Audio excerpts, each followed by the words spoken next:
kalender liturgi tanggal 24 September tahun 2021. Jumat, Pekan Biasa ke-25. Bacaan pertama. Bacaan diambil dari Hagai 2 ayat 1b sampai dengan ayat 10. Sedikit waktu lagi maka aku akan memenuhi rumah ini dengan kemegahan.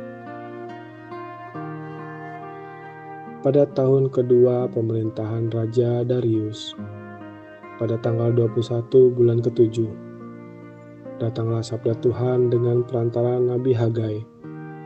Bunyinya, katakanlah kepada Zerubabel bin Shealtiel, Bupati Yehuda, dan kepada Yosua bin Yozadak, Imam Besar, dan kepada sisa bangsa Israel, demikian. Masih adakah di antara kalian yang dahulu melihat rumah Tuhan dalam kemegahannya yang semula? Dan bagaimanakah kalian lihat keadaannya sekarang? Bukankah keadaan yang sekarang kamu katakan sama sekali tidak berarti? Tetapi sekarang kuatkanlah hatimu, hai Zerubabel. Demikianlah sabda Tuhan.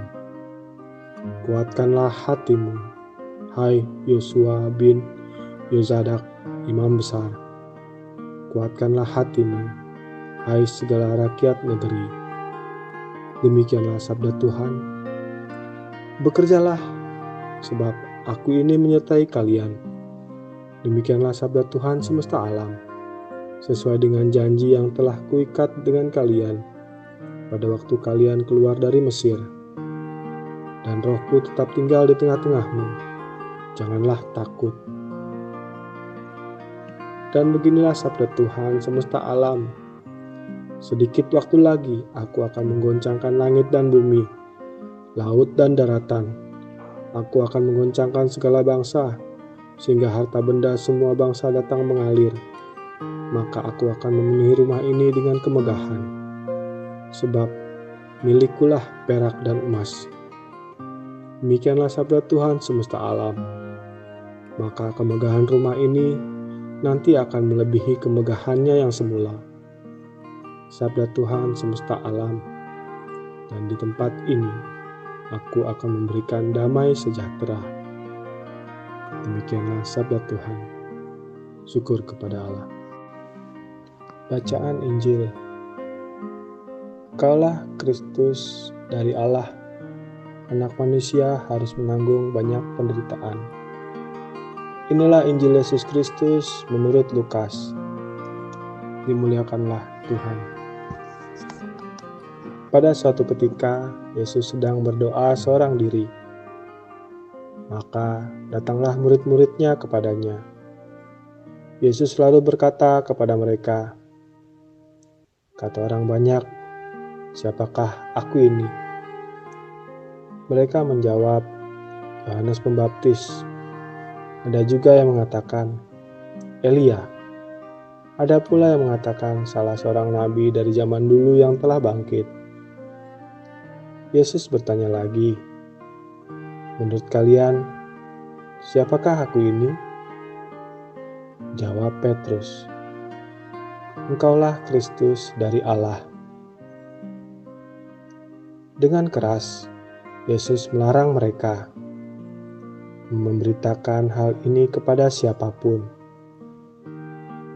Ia lalu berkata, Anak manusia harus menanggung banyak penderitaan dan ditolak oleh para tua-tua, oleh para imam kepala, dan para ahli Taurat, lalu dibunuh dan dibangkitkan pada hari ketiga. Demikianlah Injil Tuhan. Terpujilah Kristus. Renungan. Dalam bacaan Injil hari ini, Petrus menyatakan bahwa Yesus adalah Mesias. Jawaban Simon Petrus ini paling tepat dibandingkan dengan jawaban dari murid-murid yang lain tentang jati diri Yesus. Akan tetapi, Yesus melarang mereka untuk memberitahukan kepada banyak orang apa yang telah dikatakan oleh Petrus itu. Pengakuan Petrus tentang Yesus sebagai Mesias memang benar.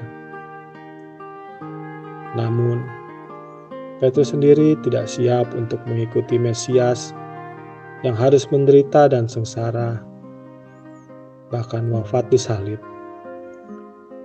Kita tahu bahwa Petrus sebanyak 3 kali tidak mau mengakui bahwa ia murid Yesus. Mengucapkan bahwa Yesus Tuhan dan mengakui semua karya-karyanya yang luar biasa itu mudah. Yang tidak adalah saat kita harus menanggung sengsara dan menderita seperti yang Yesus alami. Beriman tidak cukup berhenti pada pengakuan dan pengetahuan saja,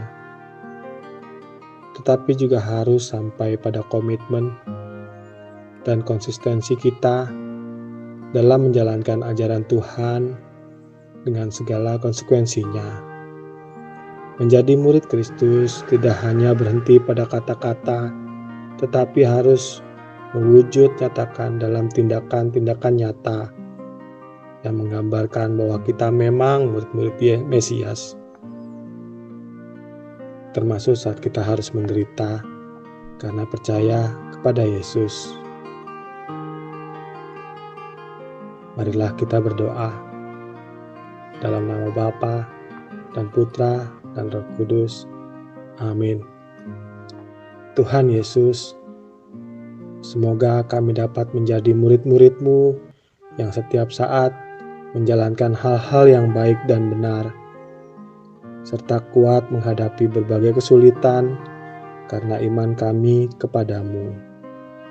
Amin. Dalam nama Bapa dan Putra dan Roh Kudus. Amin.